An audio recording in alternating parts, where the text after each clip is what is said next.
Ladies and gentlemen, welcome to episode 140 of PD's Awesome Guest Panel. And before we introduce tonight's iconic guest star for this evening, I would like to introduce tonight's co-host with me this evening, a dear friend of mine, the Ed McMahon to my Johnny Carson, Mr. Christopher Patty. Hey, yo. I still think you can need to patent that, man. I don't think it's public domain. I think you can do that. You know, Johnny had his hi-yo, you have your ayo. I mean, you don't necessarily hear it too hardly, but I still actually put the H there, so it's still hey yo, hey yo. You know, I'm gonna keep asking you that until you patent that, right? I'll have to look into a patent office. I'll help you out, man. Now, to introduce tonight's guest stars this evening, we've had before 2 times on the show. She's a dear friend of mine, a woman who has appeared in all 4 original seasons of Gorgeous Ladies of Wrestling. She is a veteran actress and wrestler, a dear friend of mine. She is best known as Hollywood in the original Gorgeous Ladies of Wrestling. My guest at this time is my dear friend, Miss Jeanne Basone. Jeanne, welcome. How are you today? I'm good, Petey. Thank you for having me on. Thank you, Chris, for having me on. So great to have you Wasn't on. really my say, it was Bates, and yeah, I was happy to definitely be able to do this interview with you mostly. Jeanne, I came prepared today. I'm wearing got my gear on for today. Oh, that's one of my favorite shirts. That's badass. You know what that influence that particular shirt is actually the boots on it, and the way it's the writing on it is the oh my God, the New York Dolls. There's a band many years ago, before me, before you, before your mom and dad, called the New York Dolls. And that was one of their album covers that's really close to that. You have to look it up. Highly inspirational, right? Very. I do want to ask you, I'm not sure if I asked this, and I don't think I did, because this was way after, like, as I went on for my interviews, though. And I want to ask you this question as an actress, though, and that is the raw emotion question. Ms. Basone, I want to put you in a scenario, like in an acting scenario, in which you are doing a scene with a fellow actor or actress, whatever. I'll say it was Chris and I. And in this scene, it calls for us to get into this heated, like, argument. And say that you had a co-star that came up to you and said, Miss Basone, I had an idea that we could really enhance this scene where you can lambast me so hard that you can make me cry in frustration. That way we can not only tell a story, but we can make it very believable to the audience at home. If you were approached with this type of method, how would you react, and what would you say to that said co-star? Oh, I like that someone could give me, let me have that direction. That's kind of cool. That just is like very open. And I'd say, well, I'm like, what do you have in mind? That's usually, you ask the question with a question. You know, I'm serious. Ask a question with a question. That way you can see what level that person's on. And he might say, or she, what if we did blah, blah, blah, blah. And then immediately I would just go in, and either I really love it. If I didn't love it, I tell them, I don't really like it. Let's do this. What do you say? Or let's meet in the middle somewhere. But I'd ask, my question would be, what did you have in mind? And was that similar to, like, in, like, G.L.O.W, where, like, when you're going over your matches or putting together your matches, though, where, like, if you had an idea, like, you would go up to, like, say, Emily or Mount Fiji and say, I had an idea where we could put this in our match. Is that similar to wrestling?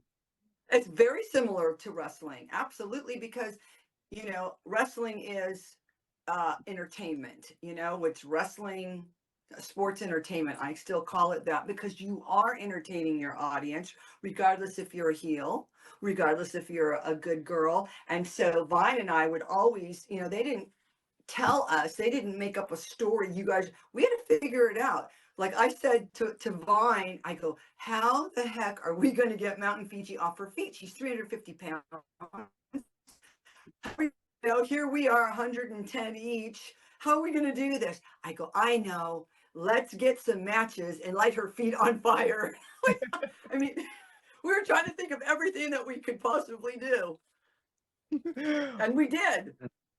How was it like, though, in Battle Royals, though? Because when I asked BC this, though, she used to tell me all the time, like, during Battle Royals, like, always, like, they would have conversations, like, during the match. Like, they would put, like BC would put someone, like, in a headlock, and she's like, so, do you want to go to a movie after this? And, like, I just know, like, when doing the Battle Royals, though, is it similar, like, communicating with your opponents? So, because you have, like, a ring full of, like, 20 people. Like, how do you communicate, like, in something like that? Well, exactly what BC said. You know, we always knew the order of how everyone was coming out of that ring, pretty much.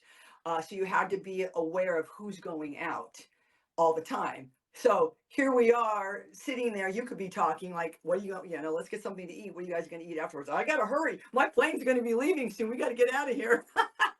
That was probably me because we would do that on Saturdays and I would fly home on Saturdays. So yeah, just you have to be aware of everybody and then where you're landing. You know what I mean? You don't want to body slam someone and all of a sudden Daisy's, DTing somebody somewhere else, DDTing someone. And so we had to be aware always. And because we're young, our brains were moving really well. We were quick and fast. That's what I loved about G.L.O.W too. Like it was very innovative for its time. Not only that it was the first ever all-female women's wrestling promotion, but I believe also, and I could be wrong about this, Jeannie, that it was actually the first ever wrestling promotion at the time, or televised one, to feature a backstage brawl, which you were actually involved in, like in the first episode of G.L.O.W, where you had the Kitty Killers and the Sloan Sweethearts battle out in the main entrance of the Riviera Hotel, though. And I believe that was the first ever, as you call it, backstage brawl that happened on televised wrestling. Could be wrong about Oh, yeah. Yeah. First of all, the G.L.O.W wrestling thing was so cool. And yes, to answer the question before, we were the only women that were wrestling as an all-female group. I mean, you saw other ladies wrestling, but that was independent wrestling. They were not on television. And yes, you had your valets doing what they were doing with WWE at the time. But to be the first to do that is, you don't envision it or think about it then. I was thinking we're doing this show and it was really like, are we popular? Do people like this? It's so different because we just didn't have this. This automatically tells you if you're doing well or if you're doing really bad. At the same time, it's good, Petey, and then at the same time, it's bad because you look at all the kids with these and one kid says one wrong thing to you and you're depressed, you're upset. This is, like I said, it's good and it's bad at the same time. So maybe it's a good thing we didn't have any of those because we didn't know it was how popular we were. Like curse and blessing, right? Yes, absolutely. Yeah.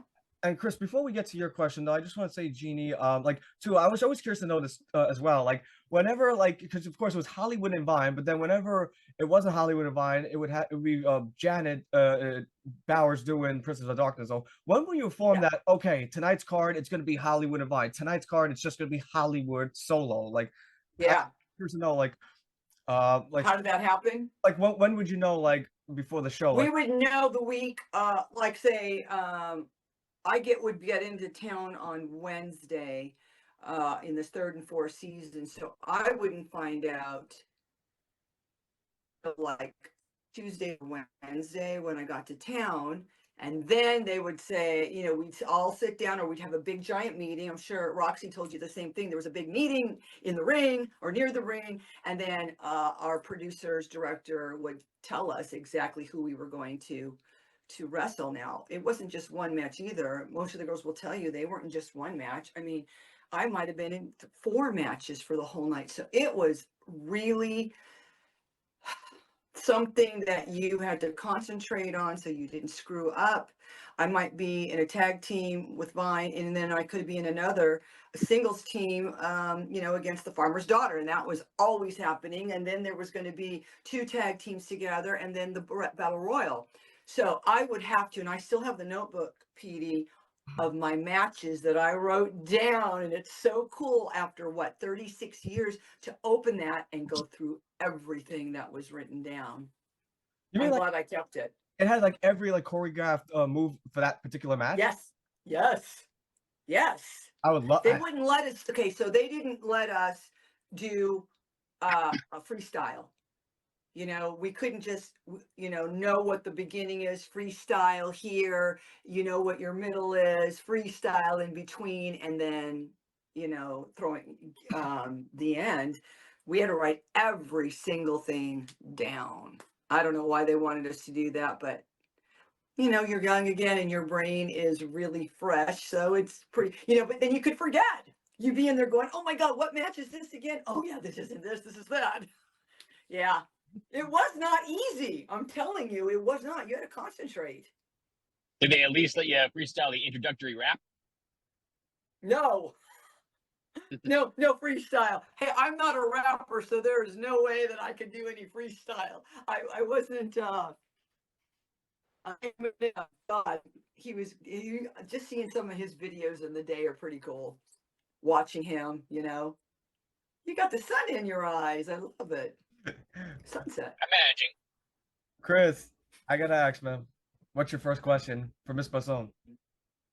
So of all those matches that you were able to go over and look back on, do you have any like favorite match or moment and like in your time in wrestling that stands out for you most? God, there's several. Because I did 4 seasons of Glow, there's so many that stand out. Like the very first one against Tina and Ashley. I did not know she was going to slap me. And I'm like, whoa, she really hit me hard. And you can see it when she hits me. My face is just so surprised. There's a moment there. You know, a lot of things that we got away with that you wouldn't get away with today. These the Gestapo match. When we're looking like we're Nazis, and you know that's a whole nother thing today. And I know we'll talk about the memoir, but using that word Nazi, we could use it then or talk about it, but today none of that would fly. You can't do the same. So yes, there are so many things that stand out. The Farmer's Daughters, lots of those matches, strip matches. See how many I have? So in the memoir also, I picked 10 matches that I really liked. So you guys will know exactly. I told you a few of them, but there'll be 10 matches in there that I remember very well. Well, give us a top 10 list, send to us, and at least I'll sure watch it for sure. If he has the time, he'll definitely watch it too. Absolutely. Uh, Miss Besson, I want to ask this because before I don't want to make I want to make sure I don't forget this. So I want you to talk about your upcoming project, which is your memoir, Hooray for Hollywood. Can I talk about that? Yeah, I would love to. So I have been working on this for so long, but I don't think it would have been ready before COVID. It was ready then, right? But then COVID happened and everything slowed down. And then all of a sudden, more things were happening and going on in my life. So anyway, this book has been, I've been writing it for a very long time. So I am finally in the last stretch. So I'm working on, I have it in parts. Part 1 is family, part 2 is G.L.O.W, part 3, beyond, like, oh my God, what am I going to do now? Because G.L.O.W is over. What do we do? So part 3 right now, I'm just fine tuning a couple of things on that. And I just figured it has to be perfect because you get one chance to do it and you want it to be perfect. And I had probably 3 or 4 people proofread as well, because that's so important to me, to make sure that everything looks really good. So I really took my time on it. There's photos all through the book. The title I came up with, actually one of my friends came up with Hooray for Hollywood. And then I came up with the true story, wait, the true G.L.O.W story of the, keep saying it wrong because I had so many different ones. The true story of the original Glow Girl. So it's Hooray for Hollywood, the true story of the original Glow Girl. And the reason I picked the original Glow Girl, I know there's a lot of originals, but I did do the pilot and I did do all 4 seasons of the show. Nobody did that. So to say that, you know, I don't have an ego about it, but that is exactly what I did. So it's very cool. And then the photo, I'm coming up with, you guys, the cover. I'm doing something that looks like that. Can you see it? Yeah. Yeah. There.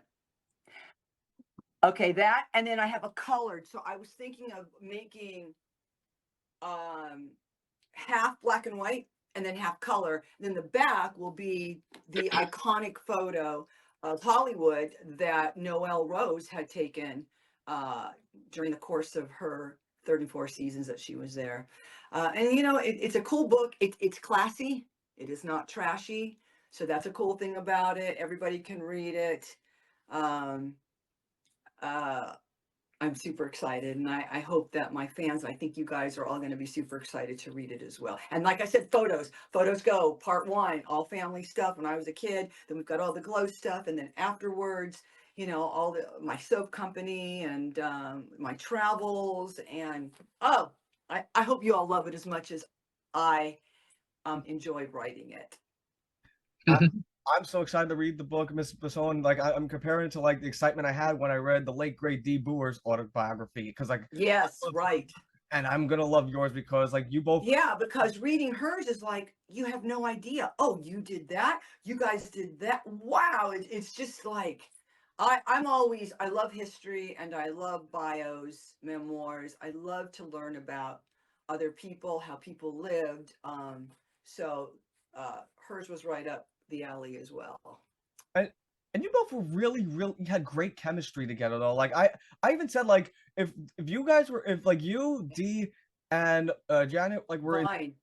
yeah, and Vine were in WWE, like in the way like how the book like you three would be like incredible. Like I would book you three like as your top heels because just I mean I watched like the Raw meet, like you mentioned the Gestapo match, like how like Right. just, like the We worked well together.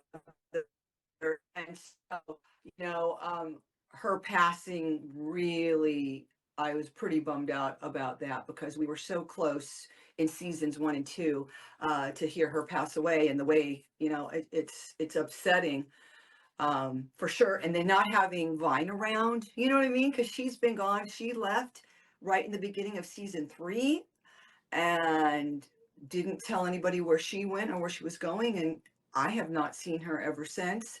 Some people say they see her or they've talked to her, but you know what? I know she would reach out if she was around. But all of us got along so well. And I learned, first of all, I learned so much from Matilda. She was already seasoned and ready to go. She was a little older than us, you know? She was a great heel.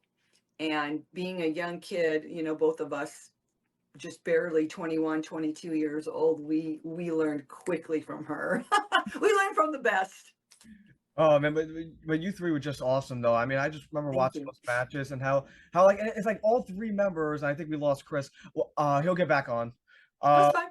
we like all three members of that group, like you, Vine, and Matilda. Like there was always like there were some characteristics between like all three. Like you were the talker like of the group, like and D was the powerhouse, and Janet was like you, like both the talkers. And you got the Oh power. yeah, she could scream and talk. She's like, ah! She was crazy, but she was so good and she was so beautiful as well.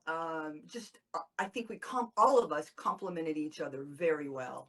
I mean, they knew what they were doing when they put us together. They knew when they called me Hollywood and her Vine, and you know that we would be seconds for Matilda. They knew that they had the ultimate trio right there.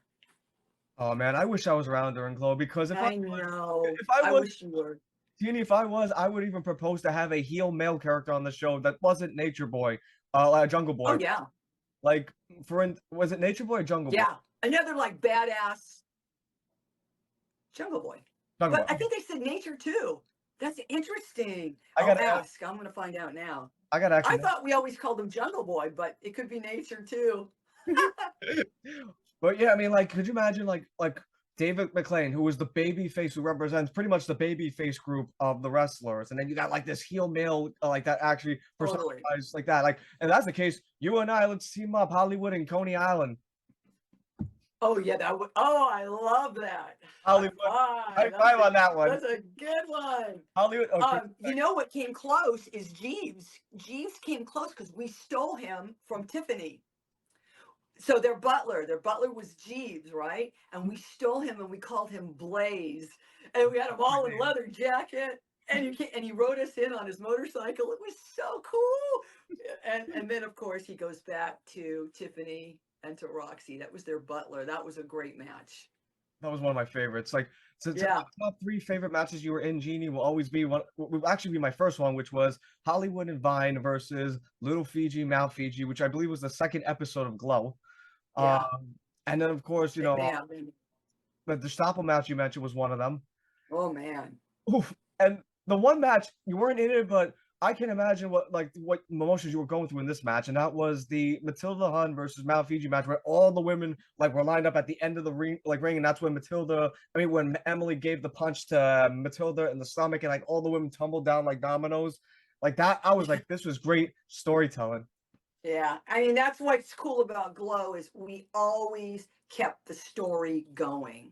We always like the farmer's daughters were always going to be, I was going to be the villain all the time for those girls. It was just going to keep going and going and going. So that was the cool thing. So I think like today they don't have their storylines continuing. And I think that's what made Glow so good. And absolutely. I mean, even like the segments are like how like you all tell a story. Like for instance, like I always love the life in the Glow House stories because it will always involve you Yeah. doing something very heelish though. Like whether Oh, I know.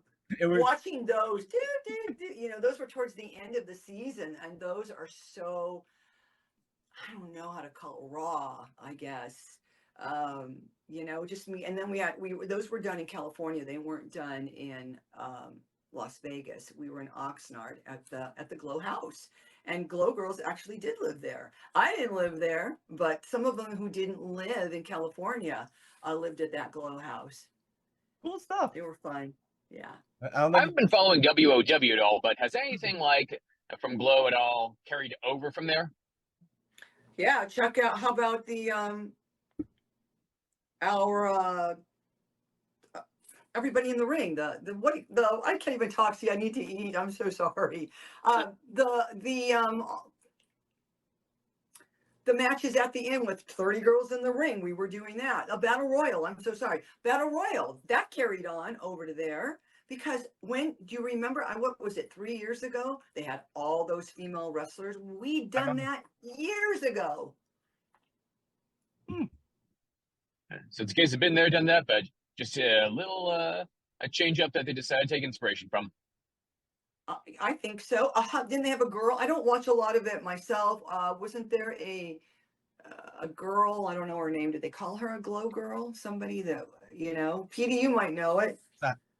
Who's the person? WWE that they said something. She called her like Glow or something. I'm trying to remember who that was. Naomi. She has a gimmick where she's all like glow. Like yes. That's what her. Yeah. Yeah. But I think that's a different type of isn't glow. It? Yeah, different type of glow. She's like, I know, yeah, her but gimmick still, is like using that entirely word.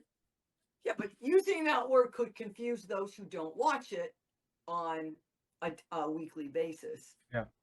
They might go, "Oh, Glow, is that a Glow Girl?" And look at WoW. Look at David McLean with the WoW Girls. That's very G.L.O.W. That's very gorgeous ladies of wrestling right there. I went to one of the tapings and it was Glow all the way. Would you say? Have you seen any of the WoW shows? I've seen a couple. How about you, Chris? Back in 2000, I actually watched WOW quite a bit, though maybe not really like too in depth, and good for what it was. I would definitely like to get back into it again, and with like some spare time since it's still ongoing. Yeah. I went to the taping and it was just like a taping of Glow, and it brought back so many memories, and so I'm sure they'll keep going and going and going. Yeah. And Jeannie, we have a couple more questions before we wrap up. Yeah, no. I just want to ask you too. You were actually part of all three, right? Glow, POW, and WoW, right? No, I did not do POW, and I did not do WoW.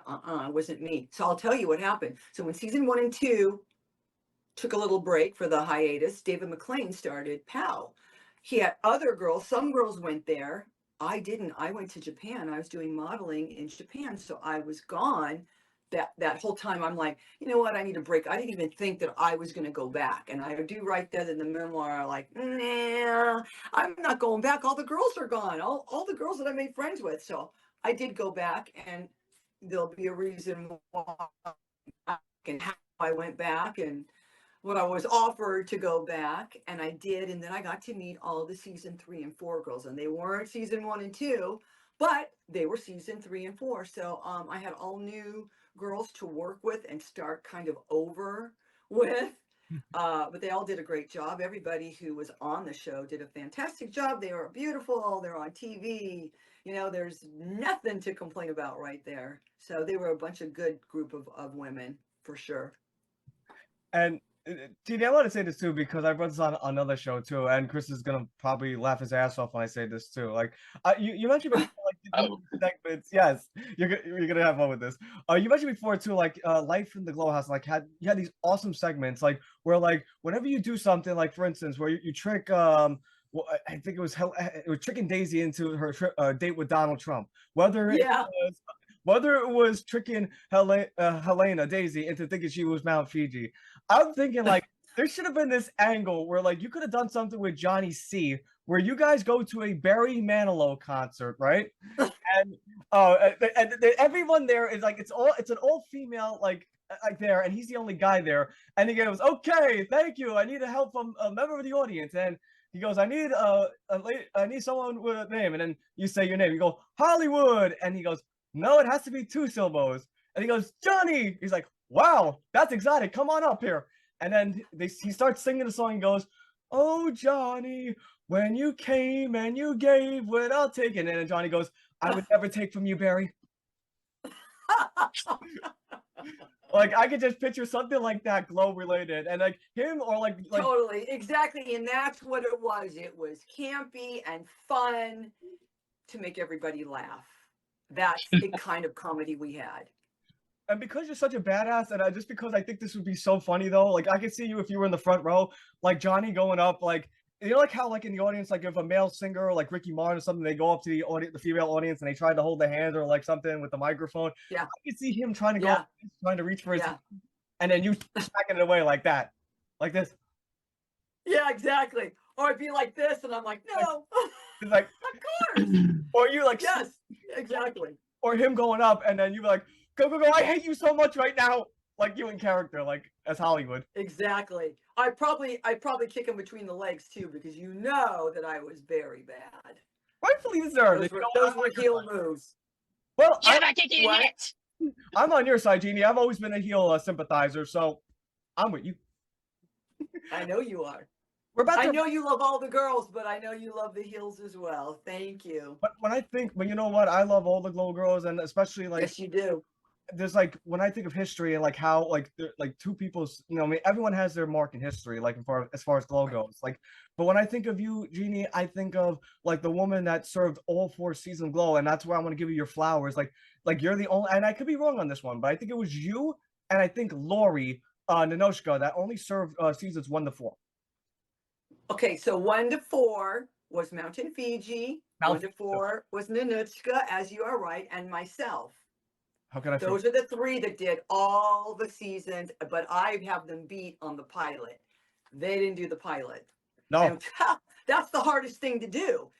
Auditioning in front of all those people, and they only need 12 people, and I'm one of those 12. Petey, you don't know how exciting.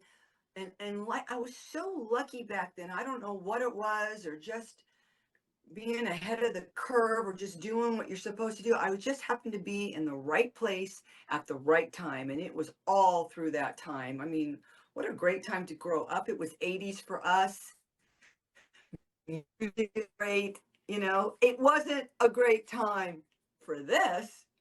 And getting more fans through this. I think though Glow was, everyone knows we're just we were in a wrong. I'm glad we did it, but I wish it would have been later. Somewhere in the 2000s would have been great. But I'm blessed. All of us. I'm blessed to have done that show. I have no regrets. If you ask me, Petey, if I do it again, hell yes, I do it again. Of course. I got to ask you this too, Jeannie. It was a good time in my life. I just want to ask Jeannie, and then we're gonna pass the floor to Christopher. Yes. The food at the Riviera Hotel, though, and I'm an absolute foodie. I gotta ask this question though. Like, did they ever? I know it was like a buffet though, but did they ever have like? Cause you know, like how Roy Rogers had their fixin' bar. I'm a foodie. I gotta ask this question. Did they ever have like a pickle like bar, like a fixin' bar at the Riviera Hotel where like there was like a condiment section where you could take as much pickles as you want? I say that as a big pickle fan too. I like pickles too. We did have a salad bar, so yes, we could take as much as we could take whatever we wanted. Absolutely. You get tired of the commissary all the time though, or the food, the cafeteria. Yeah. Good. But hey, we didn't have to pay rent and we didn't have to pay for our food, so that was a good thing. And we're getting paid. No complaints. Woo! Chris, we're gonna wrap up here. So your final comments and/or questions to Miss Basone. Woo! So this might be a bit redundant to ask. G.L.O.W didn't really have a glass ceiling to it, but were there any challenges you faced as a female wrestler in a male-dominated industry?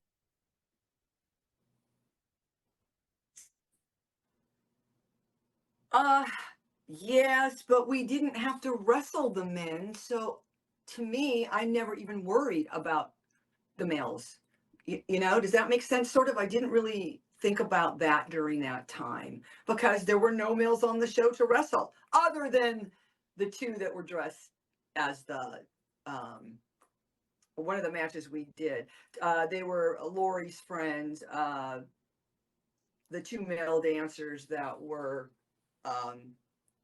their characters were female and they were really males because they wanted to date with us. But yeah, I don't think the only thing that you face as a challenge is you're not as strong. You're not as strong, right? You're not as quick and fast, but I beg to differ. A lot of girls were really quick and fast, but we're just not as strong as they are. And that's the same thing as like when you're in school. You do you only have PE class with the girls and you get an A? Or do you do what I did and you have PE class with the boys and the girls and your A now goes to a B? There's the challenge right there. Stronger, bigger. Makes enough sense. Yeah, Because that's my analogy. Because a couple days ago when me and Pete were doing the interview with like two female wrestlers, one of them from G.L.O.W, one of them from WWE. Okay. And one of the things that I was also like talking about was how I guess women in wrestling has essentially changed from what we've seen in the Attitude Era from the 90s and early 2000s. And I guess it's just that there had to be also a little bit of a revolution, if you will, that didn't necessarily come from someone at the top entirely, i.e. Stephanie McMahon in WWE, but really just, I guess, collective bargaining, if you will, with a lot of the female wrestlers themselves and various, I guess, shareholders who also wanted to give more representation to the talent that women could bring to the table. And we see the performance that was easily displayed on G.L.O.W that didn't really come into WWE until late 90s, early 2000s. And it was just that they had to just kind of understand or even mitigate the fact that things were changing. A gentrification. Yeah. Yeah. Lots of changes, that's for sure. It just gets bigger and better. I mean, I'm looking at WoW these days and I saw their whole sound, their stage. I'm like, oh my gosh, look at this. Yeah, things just change. They change with the time. They're supposed to do that, Yeah, this ain't Saudi Arabia, and you can't keep the women objectified for too long. I mean, think about in the beginning when the wrestlers back in the day, when they first started off, a woman was dressed in a gown in a very beautiful outfit. She was very glamorous. And then she'd be working at the circus. I mean, the evolution has come a long, long way. So we can't forget, the ones before us and just the ones that are in our generation, the newer generation. You have to thank the Penny Banners and all the others for their time in wrestling. They all paid their dues, let me tell you. And like Penny Banner, they weren't getting that much money. They had to draw to the territories. It was a different time. Penny Banner, I'll give you a little tip, a little hint. Who do you think Penny Banner in the 50s saw every once in a while? I'll give you a hint. He's a singer, dark hair. He's from Memphis, Tennessee. Okay.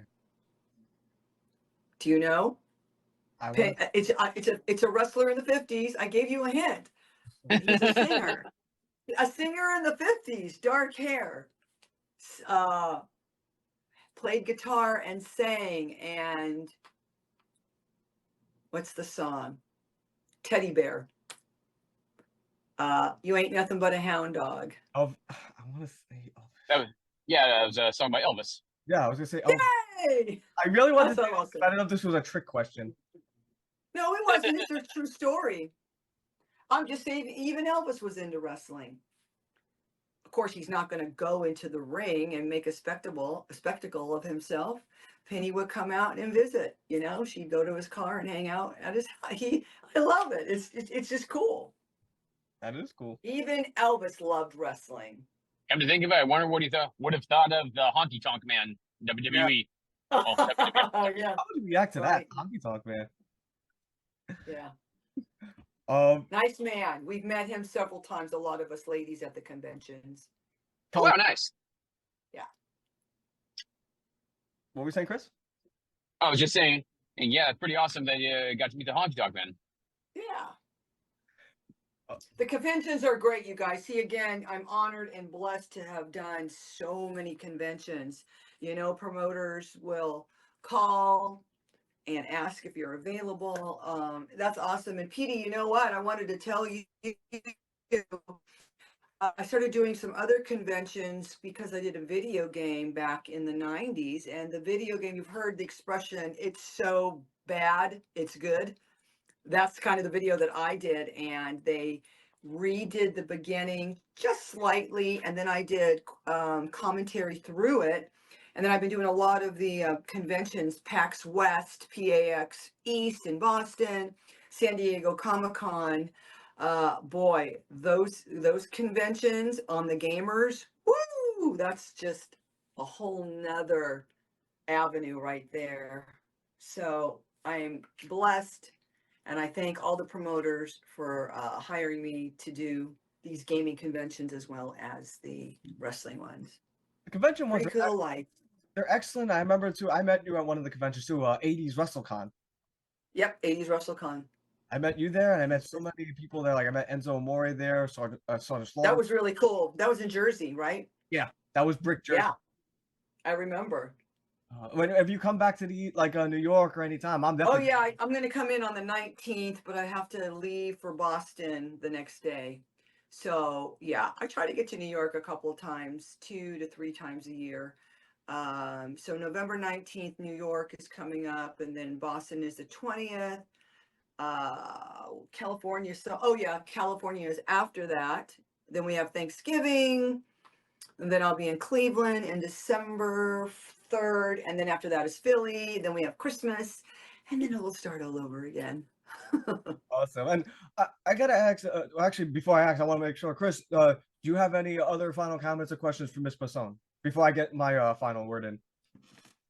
I guess last thing that was on my mind right there is that there just seems to be like, I guess, a convention for nearly everything, because you got your wrestlers convention, you got your Power Rangers convention, you got anime conventions, video game conventions, Star Trek conventions, Star Wars conventions, general fantasy conventions, and general sci-fi conventions, and yeah, just a lot of horror conventions. You forgot horror. Chiller. Oh, completely forgot about that. Those are huge. It's coming up this weekend. Chiller Theater in Parsippany, New Jersey. That's a big one. They have wrestlers there as well. I may be there next year in April for that one. Cool. That's a huge. What was it being October? makes enough sense to me. Or you like big thing coming up, you know? I have to ask, too, Jeannie. This could be my final question for you too, and I'm gonna Sure. my final comment too, and that is, what's next for Jeannie Basone? Of course, Jeannie, you've been on the show more than once. This is a part of the show where you can talk about anything you like. You can promote, hype, say anything you want. I am passing the proverbial microphone on to you. The floor is yours, Miss Basone. Oh, you're so sweet. Well, first, thank you guys for having me. Next is going to be a book tour. So the book tour will come out. I don't know where, but I will be also bringing those to the convention. So again, that will be coming out before Christmas. Hooray for Hollywood. The true story of the gorgeous. Now, see, I do it again every time I say it. I always screw it up. The true story of the original Glow Girl. God, I get gorgeous ladies of wrestling and all of it. Yeah. So that's next on the agenda, plus all my tours. It's Halloween coming up and my soap at NashvilleBotanica.com. So if you guys are interested in following me on any of the social medias, Instagram is official Glow Hollywood. If you're interested in that soap, I have NashvilleBotanica.com or HollywoodBotanica.com. You have a K in there. And then if you are an X fan, it is at Glow Hollywood. And Facebook, I think now it's changed. It's my last name, Basone, Jeannie Marie. I think that's my third one. I got to tell you. Basone. So if you're looking for me on Facebook, you got to go to the last name and then you'll find me. But yeah, so I look forward. We'll do another one after the book comes out if you want, or next year in 2025, I'll come on a fourth time. I'd love to have you on. In fact, I was actually going to ask you if you'd be interested in coming on in the future, because like in Of January, course, we'll talk about the book, absolutely, like and then we'll talk about whatever the future is then. true. And I will say this too. This is an open invite to you and any former guest star I had on the show. Though in January, Awesome. I'm planning on having a special birthday episode where I will bring on co-hosts and guest stars from past and present for the special birthday episode, because January is my birthday. So I'm going to do like a special birthday episode. And if you're cool. coming on, it's actually going to be probably the weekend before my birthday. So when is your birthday? January 25th. Oh, towards the end. Okay, cool. Yep. That'd be fun. Oh, awesome. And before I conclude, I just want to say my final comment too, Jeannie. I want to say that, like, I just want to say thanks again for a great interview. As always, you always give a great interview. I want to say thank you for that. And also memories you gave me watching Glow. I first started getting the Glow on YouTube, like when I was in high school. Like I watched YouTube after YouTube video of like all episodes of Glow or matches. And I just want to say, like, you have like this, like, you're just a natural when it comes to acting. Like I always said, like, Jeannie, like you have this incredible talent, like this incredible gift where you could take your acting ability and like you could bring someone that's like a 30-something-year-old fan and bring them way down here, and make them feel like a young kid, like while watching them like act. That's how good your acting is. Like you're just an amazing storyteller, in my opinion. You're so sweet. Thank you, Petey. And I'm gonna send you a copy of this interview as soon as I'm done, which will probably be either tonight. Yeah. Either tonight or tomorrow. And before we conclude, I want to do this for you, Jeannie. I don't care if you're a heel or babyface, you will hear me chant this too, and that is, thank you, Jeannie. Thank you. Thank you, Jeannie. Thank you, Jeannie. Thank you so much for a great interview. You have a wonderful night. Thank you, guys. Be careful driving, Chris. And Petey, love you. Say hello to your mom and pop. Will do.